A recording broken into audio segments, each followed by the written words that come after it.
Welcome to Visvabharati వేదిక astrology.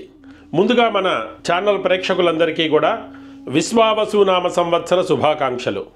ఆ పంచముఖ వీరాంజనేయ స్వామి వారి అనుగ్రహం చేత మీ అందరికీ ఈ సంవత్సరం చాలా బాగుండాలని కోరుకుంటూ ఈ వీడియోను మొదలు పెడతాను. సహజంగా ఈ ఉగాది సందర్భంగా విశ్వావసునామ సంవత్సరము ఏ రాశి ఫలాలతోటో లేకపోతే ఏ కందాయ ఫలాలతోటో అలాంటి వీడియోలతోటి మన ఛానల్లో చక్కగా నూతన సంవత్సరాన్ని ప్రారంభిద్దామనుకున్నా. కానీ నిన్న చేసిన వీడియోలో చాలామంది అడిగారు, గురుగారు షష్టగ్రహ కూటమి గురించి మాట్లాడండి అని. ముందుగా మీకు చెప్పేది ఏంటంటే అది షష్టగ్రహ కూటమి కాదు. ఎక్కడ చూసినా షష్టగ్రహ కూటమి అంటున్నారు. షష్టగ్రహ కూటమి అంటే 6వ గ్రహంతో కూడుకున్నటువంటి కూటమి అని అర్థం వస్తుంది. షడ్గ్రహ కూటమి అని చెప్పేసి అనాలి దాన్ని. అంటే 6 గ్రహాలు ఒక దగ్గర ఉండటము అని చెప్పేసి. ఇది విచిత్రమా అండి, 100 సంవత్సరాలకు ఒకసారి వస్తుంది అలా వస్తుందని అంటున్నారు అని అంటే అలాంటిదేమీ లేదు. షడ్గ్రహాలే కాదు, సప్తగ్రహ కూటమి మరియు అష్టగ్రహ కూటములు కూడాను చూసాము. నవగ్రహ కూటమి ఉండదు, ఎందుకంటే ఎప్పుడు రాహువు కేతువు ఎవరో ఒకళ్ళైతే బయట ఉండాలి కాబట్టి ఇదేమీ very rarest of the rare event అయితే కాదు. ముందు ఒక విషయాన్ని మనం గమనించుకోవాలి ఇక్కడ.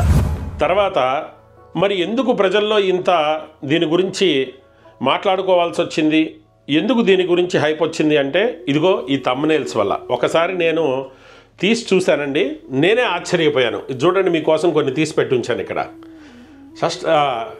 షష్టగ్రహ కూటమి 2025 అని చెప్పేసి రాసిన తర్వాత మార్చి 29 షష్టగ్రహ కూటమి 6 గ్రహాల కలయిక, అత్యంత జాగ్రత్తగా ఉండాల్సిన రాసులు ఇవే. షష్టగ్రహ కూటమి ప్రళయమ ప్రభంజనమ. ఇక ఇంకా బయటికి వెళ్తే దూసుకొస్తున్న షష్టగ్రహ కూటమి 6 రాసులకు గొప్ప రాజయోగాలు. ఆ తర్వాత గడ్డుకాలం చూస్తారు 5 రాసుల వారు. ఆ తర్వాత 29న షష్టగ్రహ కూటమి అమావాస్య, గురు శని మకర రాశుల్లో కలవడం వలన ఈ రాసుల వారికి కొన్ని ప్రమాదాలు జరగబోవటం. ఆ తర్వాత మన వేణుస్వామి గారు తస్మాత్ జాగ్రత్త తల్లకిందులు కాబోతోంది. ఇక ఈ రాసుల వారికి జరిగేది ఇదే. ఇక ఎవరు ఊహించనిది జరగబోతోంది. ఇక చూసుకోండి, ఇక ఇవన్నీ కూడా ఈ గండం గడిస్తే చాలు. నిర్లక్ష్యం చేశారో తస్మాత్ జాగ్రత్త. ఎవ్వరూ చెప్పని రహస్యాలు చెప్తున్నాను. పెద్ద గండం ఎక్కడ చూసుకున్నా ఇదైతే మరీ ఓపెన్ ఛాలెంజ్ చేస్తున్నాను. అల్లకల్లోలం జరుగుతుందా, పిట్టలు రాలినట్టుగా రాలిపోతారు.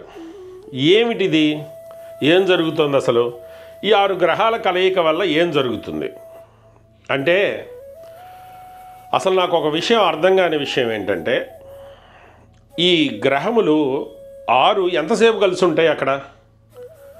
చంద్రుడు ప్రతి 2 రోజులకే మారిపోతాడు. అంటే ఈరోజు రాత్రి చంద్రుడు గనక మీనరాశిలోకి ప్రవేశిస్తూ ఉంటే రేపు లేదు ఎల్లుండి ఆయన అక్కడి నుంచి వెళ్ళిపోతున్నాడు. అంటే షష్టగ్రహ కూటమని ఎవరైతే వీళ్ళు చెప్తున్నారో నాకు కూడా అదే వస్తుంది. షడ్గ్రహ కూటమి ఏదైతే ఉందో అది పంచగ్రహ కూటమి అయిపోతుంది. పోనీ పంచగ్రహ కూటమైనా షడ్గ్రహ కూటమైనా ఒకేసారి అన్నీ వచ్చి అక్కడ చేరాయా అంటే కాదు కదా. ఒక్కొక్కటి అంటే ఒకటి కంటే ఎక్కువ గ్రహాలు ఒక రాశిలో ఉంటే కూటమి ఏర్పడిపోతుంది. అంటే 2 గ్రహాలు ఉన్న కూటమి, 3 గ్రహాలు ఉన్న కూటమి, ఆ తర్వాత 4 గ్రహాలు ఉన్న కూటమి, ఆ తర్వాత 5 గ్రహాలు ఉన్న కూటమి, 6 గ్రహాలు ఉన్న కూటమి. 6 అంకె పెద్దదిగా ఉంది కదా అని చెప్పేసి ఇంత గోల్ చేసేయాలా? నాకైతే ఏం అర్థం కాల. సరే, మరి దీనివల్ల ఎఫెక్ట్ ఏమీ ఉండదా అండి అంటే మీనరాశి వారు ఒడిగిపోతున్నారు. నాకు తెలిసినటువంటి మిత్రులు ఒక 10-20 మంది మీనరాశి వారైతే దీని గురించి చెప్పండి వీడియో చేయండి అని చెప్పేసి పోరు పెడితే ఈ వీడియో చేయాల్సి వస్తుంది. సరే, తర్వాత మేషరాశి వారికి ఇంకొకటి వ్యయస్థానంలో జరుగుతోందండి. రాత్రికి రాత్రి మీ ఆస్తి మొత్తం ఎవరైనా పట్టుకుపోతారా వ్యయస్థానంలో జరుగుతుంటే? ఆ వ్యయం అంటే ఖర్చే. కానీ 2 రోజుల్లో వచ్చేటువంటి చంద్రగ్రహం లేదా ఈ యొక్క ఉండేటువంటిది ఇది అంత పెనుమార్పులు తెస్తుందా అంటే సహజమైనటువంటి మానవ జీవనానికి ఇది అసలు మీరు దీని యొక్క ఎఫెక్ట్ని మీరు కనీసం చూసే లోపల అది వెళ్ళిపోతుంది అనమాట. అంత త్వరగా వెళ్ళిపోతుంది. కాబట్టి దీని గురించి ఎవ్వరూ భయపడాల్సినటువంటి అవసరం లేదు. మరి దీని యొక్క ప్రభావం మేషరాశి మీద ఉంటుంది కదండి అని అంటే కొంత ఉంటుంది, కానీ ఎంత ఉంటుంది అది? అది మొత్తం మన ఆస్తుపాస్తులు మొత్తం పట్టుకుపోయేంత ఉంటుందా? అద్భుతాలు జరగవు, అట్లానే అనర్థాలు జరగవు. ఎక్కడో కోటికో లేకపోతే ఎవరికో ఒకళ్ళకి జరుగుతుంది. ఒకవేళ అలాంటి వాళ్ళు మీలో ఉంటే మాత్రం, మేషరాశి వాళ్ళు ఎవరైనా చూస్తూ ఉంటే, ఈ 2 రోజుల్లో మీకు ఏం జరిగిందో, ఒకవేళ ఏదైనా అనర్థం జరిగితే ఈ కింద కామెంట్లో రాయండి. శర్మ గారు మీరేం జరగదని చెప్పారు, మాకు ఇలాంటిది జరిగిందండి ఈ 2 రోజుల్లో అని. మీనరాశి వారు కూడా అంతే. లేదా సింహరాశి వారికి ఇది అష్టమంలో జరుగుతోంది కదా, వారైనా సరే మాకు ఇదిగోండి షష్టగ్రహ కూటమి రోజే ఇలా జరిగిందన్నది ఎక్కడో ఒకళ్ళకి వాళ్ళ గ్రహ రీత్యా అంటే జన్మ జాతకం రీత్యా జరుగుండొచ్చు, లేకపోతే వేరే వాటి గురించి జరిగి ఉండొచ్చు. దాన్ని తీసుకొచ్చేసి దీనికి ముడిపెట్టేసి చూడటం అనేటువంటిది తప్పు కాదు, అసలు చేయకూడదు అట్లా. సరే, ఒకవేళ జరిగితే మాత్రం కింద రాయండి. ఒకవేళ జరగకపోతే కూడా కింద రాయండి, గురువుగారు అంతా బాగానే ఉందండి మీరు చెప్పినట్టుగా ఏం జరగలేదని. సరే, ఇప్పుడు అసలు అంటే ఈ విషయాలన్నీ చెప్పుకున్నాం కదా, మరి షడ్గ్రహ కూటమి వల్ల అసలు ఎలా ఏర్పడుతుంది, దానివల్ల మరి మనుషులకు కాకపోతే ఎవరికి ప్రమాదం ఉంది అనేటువంటి విషయాన్ని మీకు అసలు ఆ గ్రహాలన్నీ వేసి 1 నిమిషంలో వివరించేటువంటి ప్రయత్నం చేస్తాను, క్లుప్తంగా, ఎక్కువసేపు టైం తీసుకోకుండా.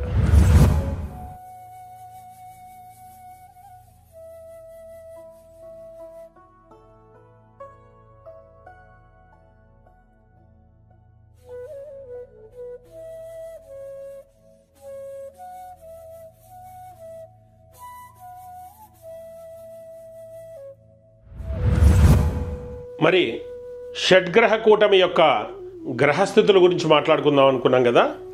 ఇది విశ్వావసు నామ సంవత్సర ఉగాది రోజు ఉన్నటువంటి గ్రహస్థితులు. షడ్గ్రహ కూటమి అని ఎందుకు అంటున్నారంటే, ఇది న్యాచురల్ జోడియాక్లో మేషరాశి అయితే ఇది మీనమవుతుంది, మీనరాశి. ఈ మీనరాశిలోనే ఈ యొక్క షడ్గ్రహ కూటమి జరుగుతుంది. ఎందుకని అంటే ఇక్కడ 6 గ్రహాలు, బుధుడు, శుక్రుడు, శని, రాహువు, రవి, చంద్రుడు, ఈ యొక్క 6 గ్రహాలు కలిసి ఉండటం వల్ల ఇక్కడ షడ్గ్రహం యొక్క కూటమి ఏర్పడింది. ఆ తర్వాత గురువు చూసుకున్నట్లయితే ఇక్కడ వృషభంలో ఉన్నారు, అలానే కుజుడు చూసుకున్నట్లయితే మిథునంలో ఉన్నారు, అలానే కేతువు ఇక్కడ ఉన్నటువంటి కన్యలో ఉన్నారన్నమాట.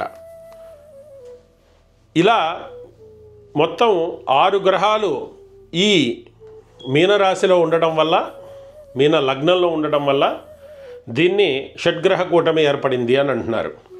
సరే, మేషానికి వ్యయము, అట్లానే ఇందాక అనుకున్నట్టుగా సింహానికి అష్టమము, ఇందువల్ల వీటికి చాలా దురదృష్టకరమైందని, ఇక పంచమ భావంలో ఉండడం వల్ల వృశ్చికానికి కూడా కొంత ఎఫెక్ట్ అని, ఆ తర్వాత వృషభ రాశి వారికి అయితే ఏకాదశంలో ఉండటం వల్ల అద్భుతం జరగబోతోంది అని చెప్తున్నారు.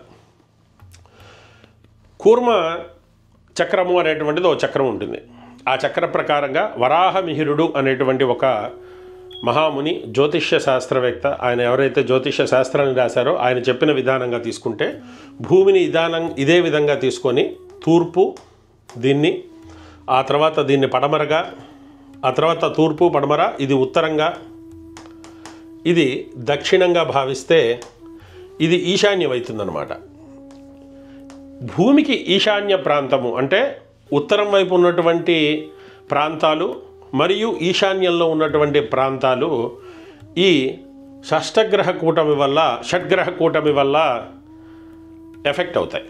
ఎలాంటి ఎఫెక్ట్ అవుతాయి మీనరాశి అనేటువంటి దీనివల్ల అంటే, సముద్రములు, భూకంపాలు రావటము, పర్వతాలు బద్దలవటము, ఇలాంటివి వాతావరణంలో వస్తే ఆయా ప్రాంతాలలో అంటే ఆయా దేశాలలో నివసించేటువంటి ప్రజల్లో తిరుగుబాటు మనస్తత్వం రావటం, ప్రభుత్వంపై అసహనం కలగటము, మరియు రాజులపై వ్యతిరేకత రావటము. ఇప్పుడు రాజులు లేరు కాబట్టి ప్రజాపాలకులు ఎవరైతే ప్రెసిడెంటో లేకపోతే ఎలక్టెడ్ ఎవరైతే ఉంటారో వాళ్ళ వల్ల, లేకపోతే సైనిక తిరుగుబాటులు రావటం, ఇలాంటివి జరగచ్చు. మరి ఇది కూడా 6 గ్రహాల యొక్క కూటమి వల్ల జరుగుతోందా అంటే అది కూడా కాదు. ముఖ్యంగా ఇది జరుగుతోంది శని మరియు రవి, రాహువు, శుక్రుడు, వీళ్ళ 4 వల్లే. బుధుడు, చంద్రుడు వల్ల కూడా కాదు. ఎందుకంటే చంద్రుడు తాత్కాలికం వెళ్ళిపోతాడు అంతే, 2 రోజుల్లో మళ్ళీ. మరి ప్రపంచ మ్యాప్ మొత్తాన్ని పెట్టండి, దానికి ఉత్తరము ఈశాన్యంలో ఉన్న దేశాలు ఏవి అని చూసుకుంటే రష్యా ఒకటి అవుతుంది, దాని పక్కనే ఉక్రెయిన్ ఆల్రెడీ జరుగుతూనే ఉంది యుద్ధం అక్కడ. ఆ తర్వాత అలాస్కా మరియు మన పూర్తిగా ఉత్తరం వైపు ఉన్నటువంటి దేశాలు మరియు గ్రీన్లాండ్, ఇలాంటి దేశాల్లో, ఇలాంటి ఉత్తరాదిలో ఉన్నటువంటి దేశాలలో ఈ అలజడులు యూరప్లో కూడా జరిగేటువంటి అవకాశాలు ఉన్నాయి. ప్రజలలో తీవ్రమైనటువంటి ఈ యొక్క తిరుగుబాటు వస్తుందన్నమాట, అసంతృప్తి వస్తుంది ప్రజలలో ప్రభుత్వాల పట్ల. మరి ఇది కేవలం 2 రోజుల్లో ఉంటుందా అంటే చెప్పే కదా, ఇక్కడ చంద్రుడు వెళ్ళిపోయినా సరే పంచగ్రహ కూటం ఉంటుంది. ఈ పంచగ్రహ కూటం వల్ల కూడా అదే ఫలితం అన్నమాట. కాబట్టి షష్టగ్రహ కూటమి గురించి సాధారణమైనటువంటి ప్రజలు తమకు ఏదో జరిగిపోతుంది అని అయితే మీరు భావించాల్సినటువంటి అవసరం లేదు. మనం కూడా ఆయా దేశాల్లో ఉంటే అక్కడ జరుగుతున్నటువంటి రాజకీయ పరిణామాల వల్ల మిగతా ప్రజలతో పాటు మనం కూడా సఫర్ అవుతాం, అంతే కదా. ఏదైనా ఒక దేశంలో కరోనా వచ్చినప్పుడు మొత్తం ప్రపంచం మొత్తం కూడాను ఎటు చూసినా కూడాను మరణ భయంతో బాధపడ్డారు. కానీ దాంట్లో కూడా డబ్బులు చేసుకొని కోటీశ్వరులైన వాళ్ళు ఉన్నారు. అలాగా ప్రతి విపత్తులో కూడాను భూమి మీద ఉన్నటువంటి ప్రజలందరూ కూడాను మనస్తాపం చెందొచ్చు, నేరుగానో లేకపోతే ఇంకో రకంగానో వాళ్ళు కూడా బాధపడచ్చు. ఈ రోజుల్లో ఈ యొక్క మీడియా మాధ్యమం అనేటువంటిది చాలా విపరీతంగా ఉంది కాబట్టి ఎక్కడో మూల జరిగినటువంటి ఒక చిన్న ఇన్సిడెంట్ కూడా మన ఫోన్లో టక్మని కనపడుతుంది. అది చూడంగానే మనస్సు బాధేస్తుంది. అది చూడంగానే అరే ఇట్లా జరిగిపోయింది అక్కడ అని ఆ రోజంతా ఏదో కలతగా ఉంటుంది. ఇలాంటివి విని మనకు కూడాను కొంత కలత చెంది మనం కూడాను మనస్తాపానికి గురవుతేమో కానీ నేరుగా ఇది మనకు ఐశ్వర్యాన్నో అష్టైశ్వర్యాలనో లేకపోతే అదృష్టవంతులైపోతాడు, ఈ 3 రాసుల వారు దురదృష్టవంతులైపోతారు అన్నటువంటి మాట నిజం కాదు. అందులోనూ ఈ యొక్క గ్రహస్థితి కూడాను అంత బలమైంది కాదు. ఎందుకంటే ఇక్కడ శని పూర్వాభాద్ర నక్షత్రంలో గురుపాలితమైనటువంటి మీనరాశిలో జరుగుతుంది. వీళ్ళు ఎంత నెగిటివ్ ఎఫెక్ట్ ఇద్దామనుకున్నా మీనరాశి గురుపాలితమైనటువంటి రాశి కాబట్టి అక్కడ వాళ్ళ యొక్క తాత్కాలికంగా వాళ్ళ యొక్క తీవ్రత అనేటువంటిది తగ్గించుకుంటారు. అది ఒక విషయం మనం గుర్తుపెట్టుకోవాలి.